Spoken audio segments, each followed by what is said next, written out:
All right, everybody.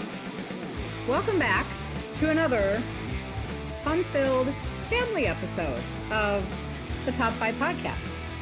I am your main host, Chris McPeak, and we are joined by my sister and my niece who cannot apparently stop giggling.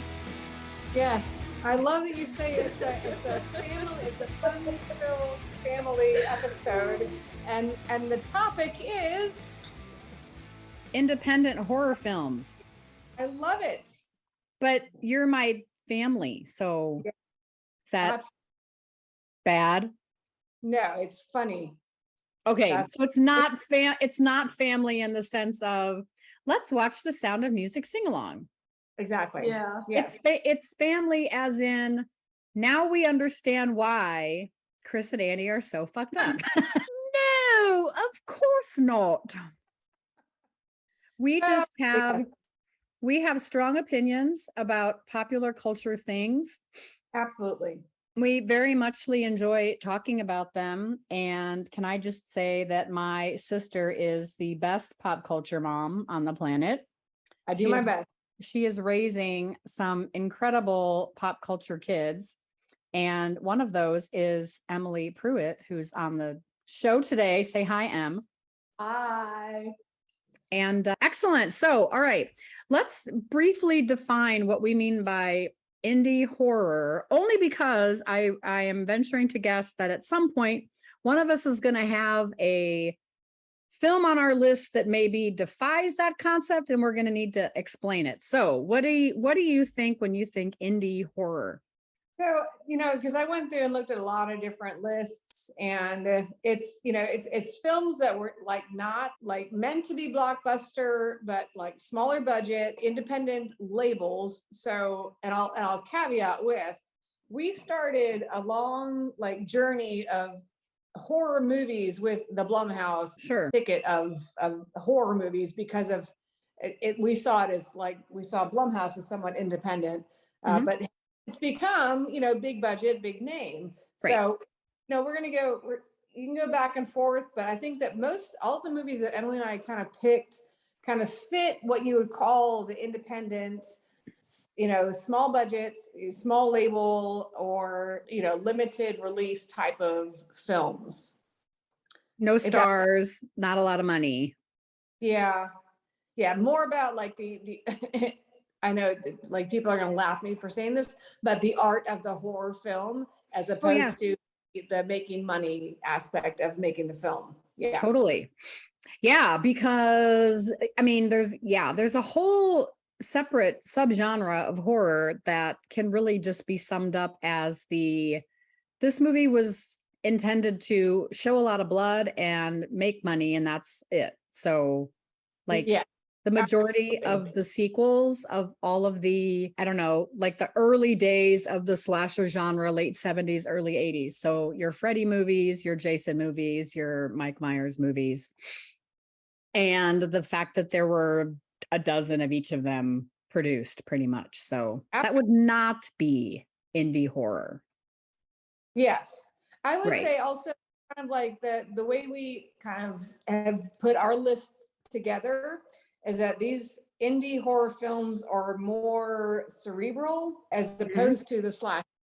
So I love that. Yes. We have multiple categories of horror films that we're prepared to do top fives on. So we have, zombie, vampire. We have top five. What was my other one? I think we already did our top five classic horror and then horror comedy. So the list goes on and on. Yeah. I worked today on my vampire movie list and my alien movie list. Yes. Okay. But we'll do indie horror. What's that? I said, but today we will do the indie horror. Today we are doing the indie horror. Yes. And you locked up on me. There we go. Okay. Let's do... Youngest goes first. Okay. All right.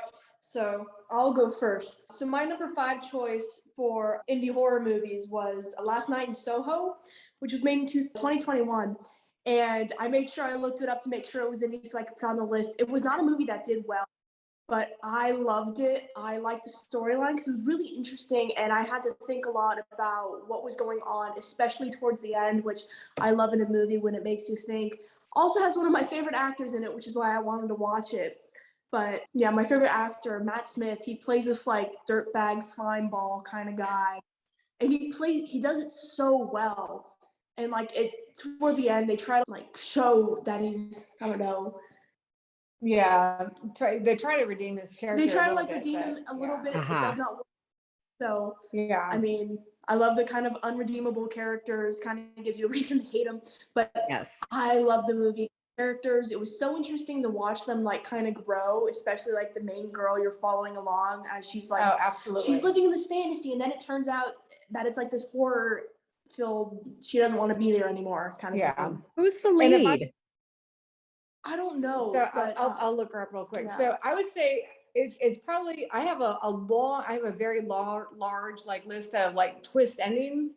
It's in like my top 30, and yeah, I actually have that many twist ending movies. Okay. Tells you how pop culture like obsessed we are. Well, But I the- see that movie pops up in one of the, I don't know. Yeah. I've not seen it. So The two main female leads, so you got Anya Taylor-Joy, who I love. She is, oh my gosh, she's amazing. oh, And then- she's the Queen's Gambit chick, right? Yeah, Oh, she that's is. Matt some- Smith. Okay. And then you got Thomasin McKenzie, who's the girl on the wall in Jojo Rabbit, who I love. But also like Sam Claflin has a small part. Sam Claflin, sorry. And then of course Matt Smith, who's hot just through and through. You just Yeah, and you oozes got hot. Terrence Stamp in there too. Yes, you do. Yes. All right. And Anya Taylor-Joy was also in that movie, The Witch, which I Yeah. suppose might turn up on someone's list today. Okay. Okay, good one. Last Night in Soho. All All right, right. Annie, you're up. All right. So my number 5 is the 2019 movie Midsummer. Yes. So it's very interesting, about this kind of a Swedish cult, if you will. But I love that you have this. It's kind of one of the first movies that I saw Florence Pugh in. Mhm. So she's got a lot going on in her personal life and goes on this summer, I guess, trip with her boyfriend and a bunch of their friends. And kind of like the craziness of this cult, this kind of pagan cult happen. So I wouldn't say it's not like your typical horror, Right. but definitely like psychologically and then visually what happens to some of the characters is really, truly disturbing. Mhm. So disturbing movie to say the least, and very twisty type of ending, but just kind of what happens with her character from start to finish. But I freaking love Florence Pugh. She's quickly becoming one of my favorite actresses right now. So that's my number 5, Midsummer. Awesome. That was on my list originally until I went down the rabbit hole of the Asian horror group. And now, so yeah, my 5, 4, and 3 are all done by Asian directors. So I'll start with number 5, which is Thirst, which is, I want to say, Park Chan-wook, 2009. So this guy is one of my favorite directors. He did the original Old Boy, which is amazing. Sympathy for Mr. Vengeance, Lady Vengeance. He did Stoker, which is an English language film. But anyway, this movie is about a priest that develops vampire-like tendencies when he takes some experimental drug, and what happens to his life after this happens to him. It's pretty creepy. One could have put it on a vampire list for sure, but I felt like it belonged here only because of this really crazy, fascinating subculture of the Asian horror film, which I'll get into some more throughout the rest of my list. But that's my number 5, Thirst, 2009. Oh, it's got one of the actors from Parasite on it, in it. Yeah. Oh, I want to see this. Song Kang-ho. I love him. Okay. Not the same director though. The Parasite was done by Boone. No, I'm just looking at the actor. So I Oh, had to okay. look. Okay. I've not seen Thirst. I'm really excited to see it now. Cool. All right. You've got a number 4. My number 4 is 2014 Creep. Creep. Yeah, it's a mockumentary, which I love those kinds of movies, but it's basically this guy who hires a videotape man to videotape his like last words kind of thing. And throughout the movie, this guy just gets creepier and creepier and creepier. And it's really freaky because of just how much it makes your like skin crawl of how much of an odd duckling this man is. And it's like really, it's kind of nerve-wracking to like know people who are kind of like him too. Okay. Who act like the main guy in it. And it freaks me out a lot. Wow. Yeah. My number 4 is Creep. Yeah. So Creep. Mark Duplass, I think I'm saying that right. Oh, yeah. He's in the morning show on Apple TV. Yeah. He's super cute. I've seen him in roles where he's like the nerdy fun guy. Yeah, he's like got that Jesse Eisenberg thing going on. Absolutely, yeah. But he plays creep, like super duper creepy. It's a really good one. And there's actually a sequel too. They're both Netflix movies. Okay. Highly recommended. All right. Yeah. Okay, so my number 4 is, we brought it up, The Witch. So you've got, I just brought her name up, Anya Taylor-Joy. So this story about these early settlers, and there's something going on in the woods, and you don't really know what's going on, and then kind of what ends up, I can't say too much, but what the evilness happening in the woods. Yes? Okay, that's witchcraft, if you will. So there's witchcraft. I'm sorry, 1630s New England. So earlier, yeah. So like Quaker stuff. Exactly, yeah. But I'm gonna go back. Anya Taylor-Joy, I love her. This was the first movie that I saw her in, and she kind of. And then when I went back and when I saw her in Glass, like I love her. She is fantastic. I did not even put that together. Wow, what a chameleon of a girl. She is amazing. So again, independent, yeah, it's kind of an indie film, but it's got a twist ending that, again, it's in my top 30. So it could have made that. I'm sorry, Split. She's in Split, not Glass. My bad. Yeah. Well, she is also in Glass. She is in Glass. Yeah, she takes that to the next thing. But the Split is where she started. Yeah. So, I now that you put that together, I'm like, of course, that's the same girl. Oh my gosh.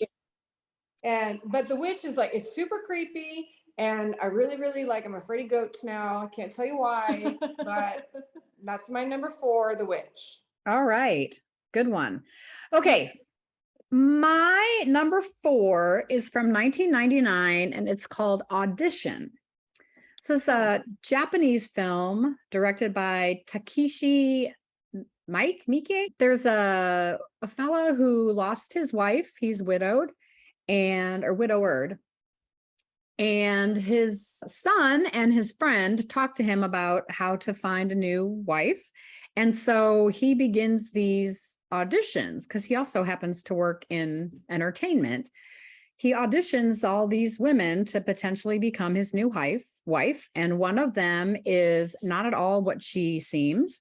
And she's super creepy and super scary and does some pretty horrible things to people. And it is just spine chilling, all of the things, and pretty gross at times too. But again, just this notion of putting something possibly unthinkable and creating a storyline behind it. It really is disturbing.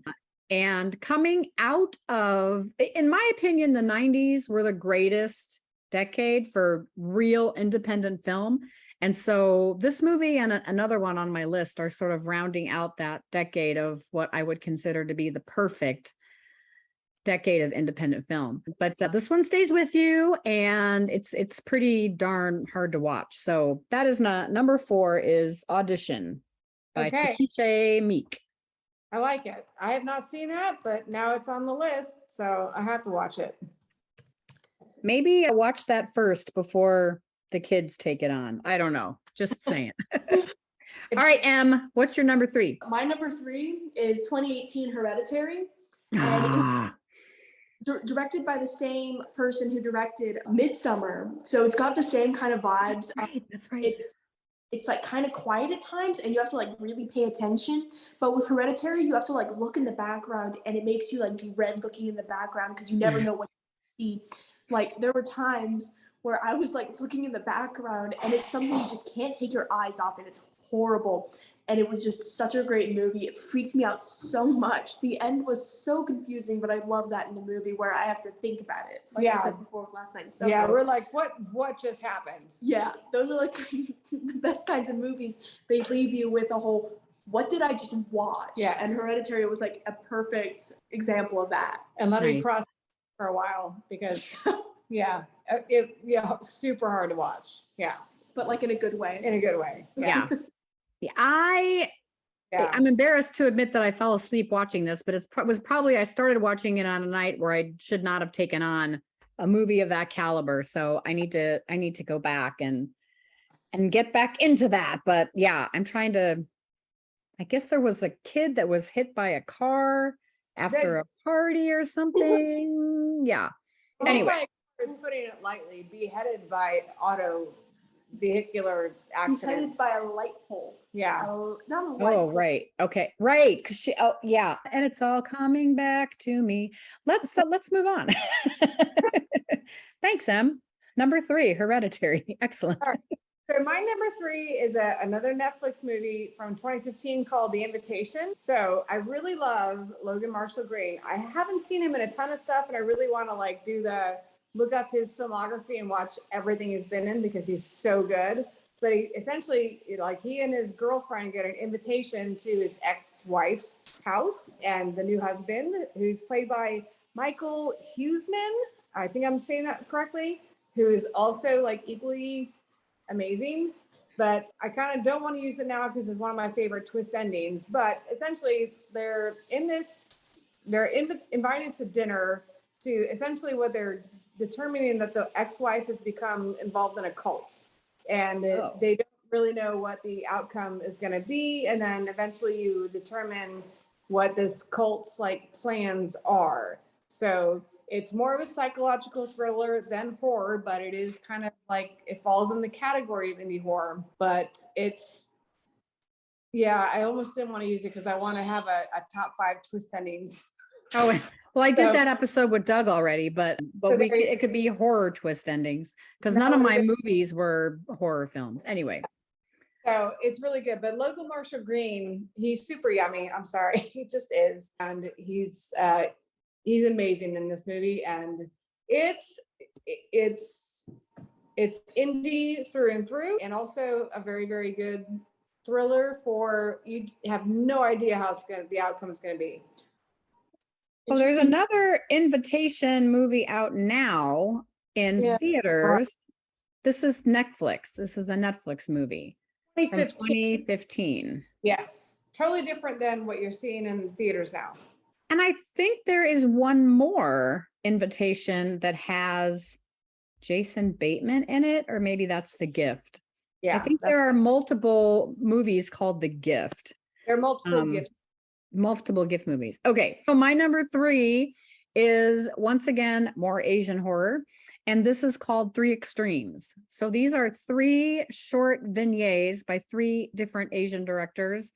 One is called Dumplings, one is called Cut, and one is called Box. And they're all equally horrifying things happening in these vignettes. But I saw this. The reason this sticks with me is because I went to an actual Asian horror movie film festival when I lived in Phoenix. Of all places for there to be such a niche market film festival, I would not have picked Phoenix, but nonetheless, it was out of this world, mind-blowing. Of course, you're dealing with subtitles, you're dealing with some highly, highly, highly disturbing people and things. And it sticks with you. It is for sure extreme. So I'm just going to say rent it and watch it. Sadly, you have to watch Dumplings first, which may require you to take a break because it is. Okay. Whoa. The idea of what the Fountain of Youth could could contain is just mind-boggling. So I'll leave it at that. That is my number 3. It is called Three Extremes. Is it like hostile violent, or is it? No. Okay. It's kind of like, well, Audition, the way Audition is. And Takeshi Miike has one of the vignettes in Three Extremes as well. So anyway, Okay. yeah, pretty friggin' fantastic. I probably don't ever need to watch it again, but nonetheless, it's out there. Okay. All right. Okay, number 2. All right. My number 2 is 2020 Spree. It's a kind of a mockumentary, another mockumentary. Called Scream? Spree, like it's Spree. Spree. Yeah. Oh, Spree. Okay. Yeah. And it's got Joe Keery in it, who plays Steve Harrington in Stranger Things and also Keys in Free Guy. I really like Joe Keery, but he plays this big influencer wannabe who cannot for the life of himself get a start on like this big YouTube channel, but he has this whole plan to get popular, and his plan is he's gonna like host rides like in an Uber kind of thing, but he kills the people he gives rides. Oh, so it's a killing spree. Yeah, exactly. It's like a serial killer in the making, but he's so like he's not dumb, but he's so dumb. Follow and subscribe for next week's of like hashtag the plan or whatever his. Yeah, he's really inept. I mean, he's yeah. It's kind of funny to watch him though, but it was one of those movies where I became obsessed with it for like a week. Cause like the funniest thing about it is that there's an Instagram page for Spree called Kurt's World 96 or something, which is his tag, and it's like almost as if it's him actually like Instagramming and tweeting and whatever, and it's really funny to see it sometimes. Whoa, I gotta go check that out on the gram. What is it? Kurt's what? It's like, let me see. Kurt's World 96. It's a very clever movie. I'm gonna put it that way. Yeah. No, that can't be right. Kurt's World .96. It's Kurt's World. It's like no underscores or periods, but it's Kurt's World 96. Daddy Joe? No. Oh my gosh. Joe, we'll have to look at this at another time. There's a lot of imitators out there. Yeah. A lot of imitators. Okay, Yeah. Spree. That's number 2, right? and Okay. Like Joe Keery, because we love him so much from the Stranger Things Netflix show, but he kind of shows his versatility with breaking out of the babysitter of the character he plays in Stranger Things to this like really disturbed, socially inexperienced, wannabe, if you will. Yeah, an influencer wannabe. Yeah. Okay. There he is. There he is. Yes. That's him. That's the guy. Boy. Okay, cool. Let's put that away. All right, Annie, you're up. All right. So my number 2, Emily and I kind of went back and forth on this on like, what do we, mockumentary? Do we want to do top 5 mockumentary or whatever? I want to say that she had this on her like scariest movies. Yeah. So I'm going to go with the 2011 Grave Encounters. So it's the mockumentary about this, like, the found footage of this film crew that goes to a closed down mental hospital that's supposed to be super haunted, but it is like seriously, the jump scares are legit, and they ended up doing like a sequel to it that was just as good. Independent, I think I would call it, because it distributed and was released in Tribeca. So I don't know, but directed by the Vicious Brothers. I need to look into them some more. But the Vicious Brothers. Yeah, these people that are brothers. Ghost hunters, and they're trying to orchestrate to get good ratings for their TV show, but it ends up that they're actually getting like haunted and terrorized by an actual haunting of this mental hospital. So anytime you go into a mental hospital that's closed down with a TV crew, things go wrong. I'm just gonna say it. Oh, so, yeah. That is my number 2, Grave Encounters from 2011. Excellent. My number 2, talking about found footage mockumentary, I'm going with the original Blair Witch Project from 1999, which was a huge ass hit at Sundance. And again, winding down, winding out the amazing decade of independent film that was the 1990s. I saw this movie twice in one weekend. I had a screener pass, so I saw it on a Thursday night, and then I went again by myself. Why I did that, I will never be able to explain the Saturday after. So honestly, this movie to me isn't really scary until about the last 20 seconds. And if Holy shit. seen the movie, you know exactly what I'm talking about. But nonetheless, creepy throughout. And that the famous, filming of her nose up when she's crying and snot's going everywhere, just talking about how scared she is. That sets things up. And wow, like then you get that ending that just gives you nowhere else to go. And then forget all the other Blair Witch things that came out into the woodwork. But this movie was pretty clever for its time, I guess. No doubtedly launched a whole, thing with the mockumentary deal, became a thing. But Found footage film. yeah.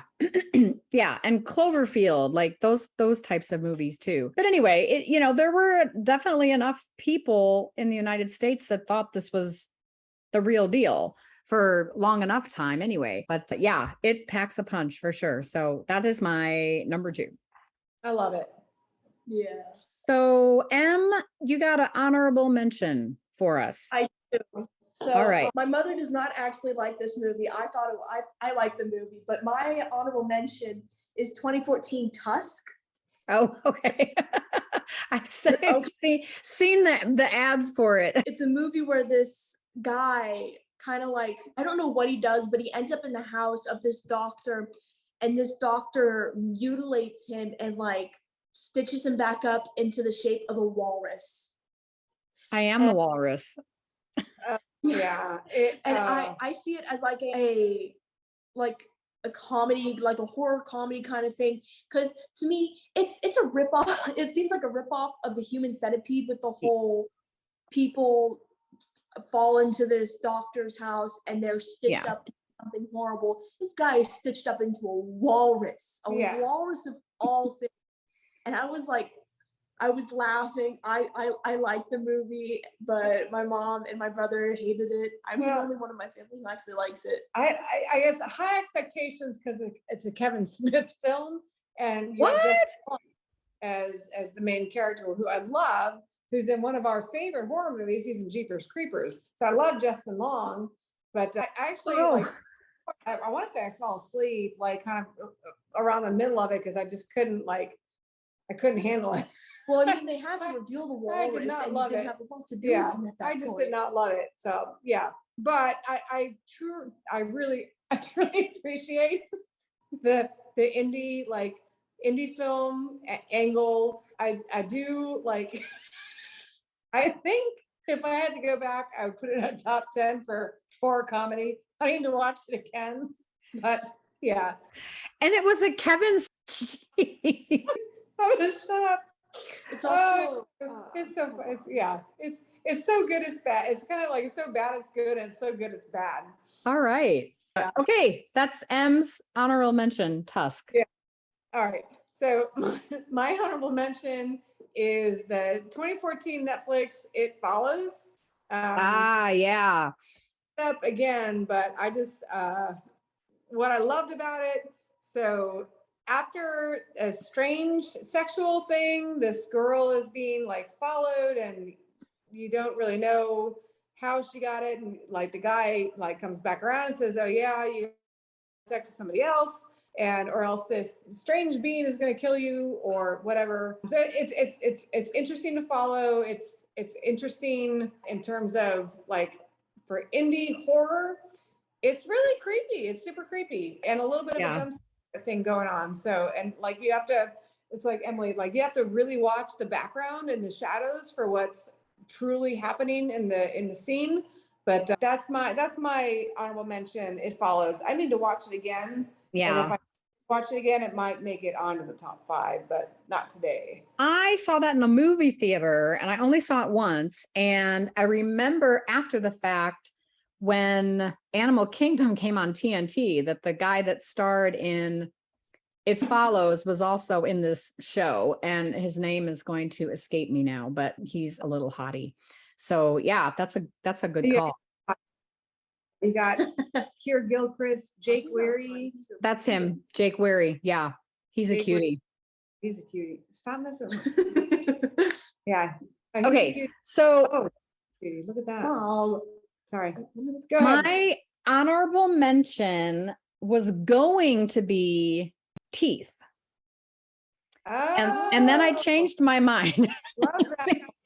I Good changed one. my mind and I decided I did not want the vagina dentata to be on the list, but I'm mentioning it anyway. My honorable mention is Last House on the Left. you might have to repeat that. Vagina dentata. You got me. I'm sorry. Okay, I'm ready now. What was your honorable mention? It's Wes Craven's 1972 Last House on the Left. Okay. And this was before Wes Craven was a name. And Roger Ebert seems to be the only critic that gave this movie any kind of love. But it's about these two high school girls that hitchhike into the city and go to a rock concert. And then they are abducted by these four absolutely bizarre weirdos who kidnap them and rape them and kill them. And then the parents of one of the daughters exact revenge on these four. And it's pretty, it's pretty super low budget, super low, film quality, but it's terrifying and super creepy, the people that they cast in this film. So, and it's a movie that I watched like on video a really long time ago, and then happened to watch it again recently on one of the streaming platforms, and I was like, yeah, there's a reason why I don't watch this often. Because there's some horror movies you can watch over and over again. They stay with you, but they don't stay with you, right? Yeah. But this is one that it just, yeah, it's heavy creepy. So anyway, 1972. I was 4 when that movie came out. They did a remake of it They did. in 2009. Yeah. So, and I've seen it. So it kind of is reminiscent of I Spit on Your Grave. Yeah. Yeah. So it did a remake of that and then multiple remakes of it. So yeah, hard to watch. I'm with you on that one 100%. All right, Em, time for your numero uno. What's your number one? So my number one is 1985 Reanimator.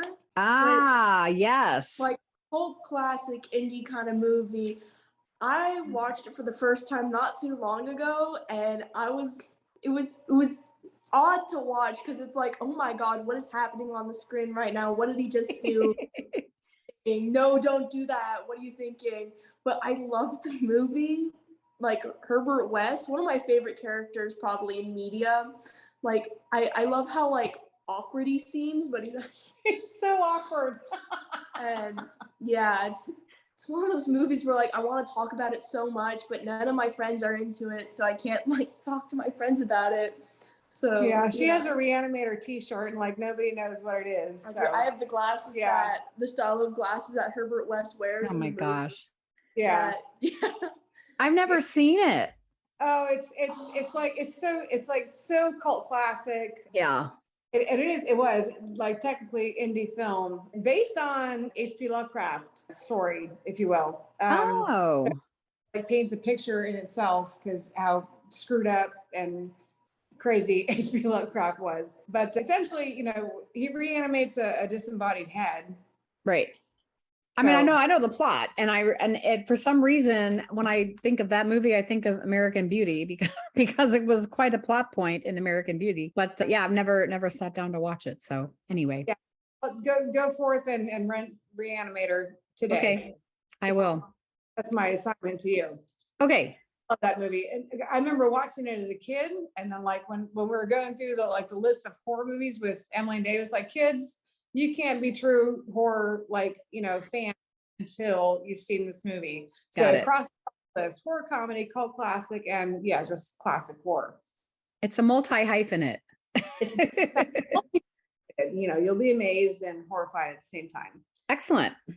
All right. So my number one is, It's the 2014 Goodnight Mommy, which they've recently done like an English version of it with Naomi Watts, which I'm kind of like apprehensive about watching it. If you can get, I prefer the subtitled version of it. So it's about these twin boys. Film, yeah, it's a foreign film. I'm trying to figure out where is it filmed? That's Swedish? Probably. Yeah, I think so. Yes.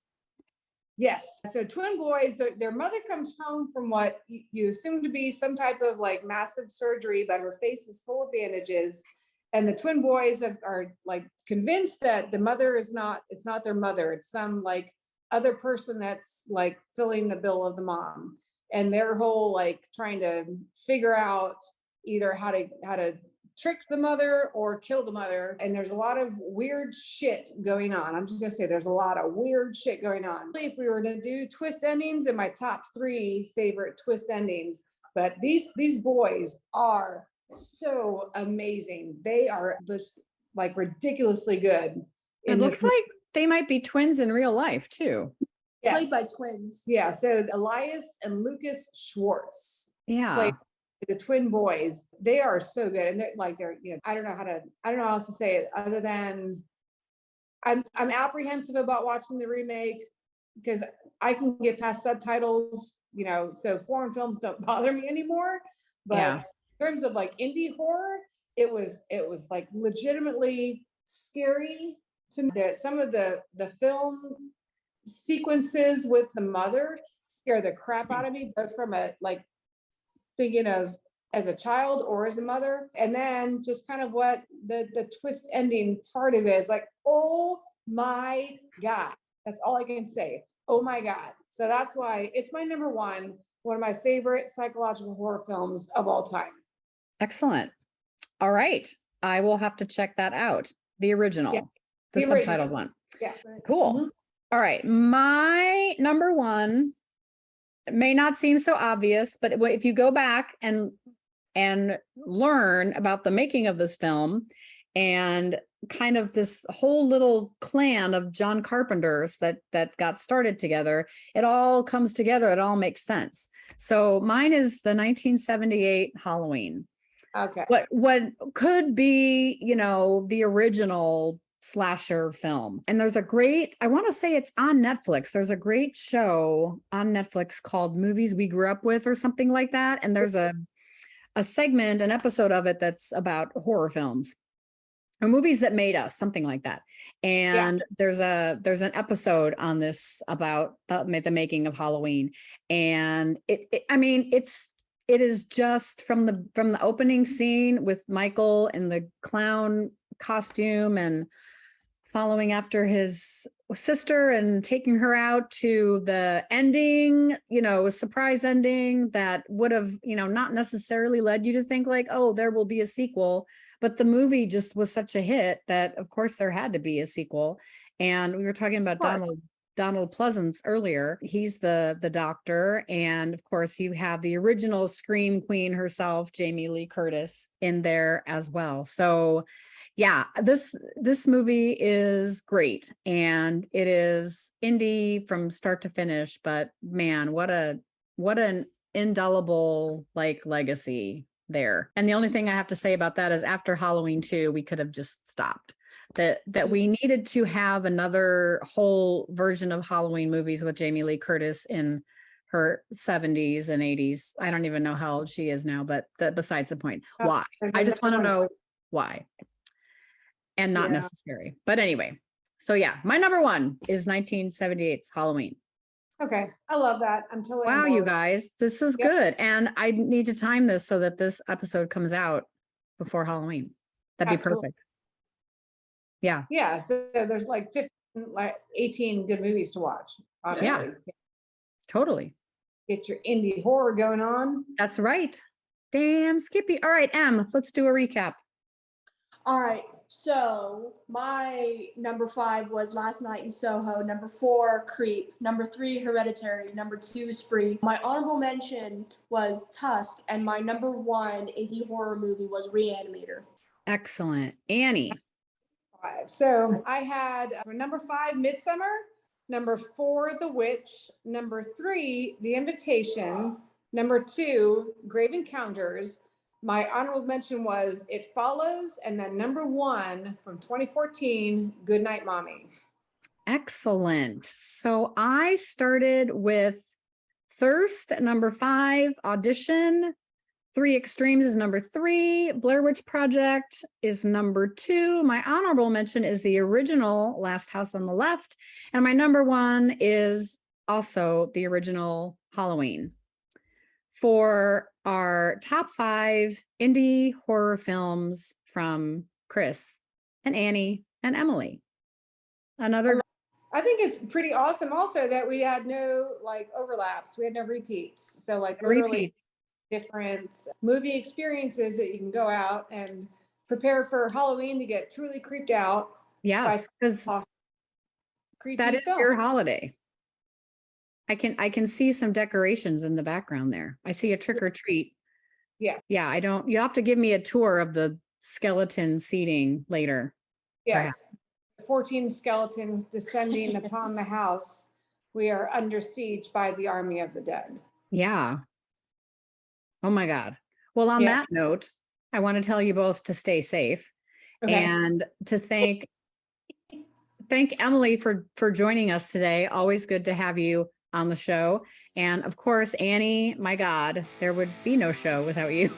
So thanks for once again downloading this week's amazing episode of the Top 5 Podcast. Please go leave us a rating and review because they do make a difference and they make us feel really good inside. So yeah, thanks and happy Halloween. And we'll catch you on the flip side.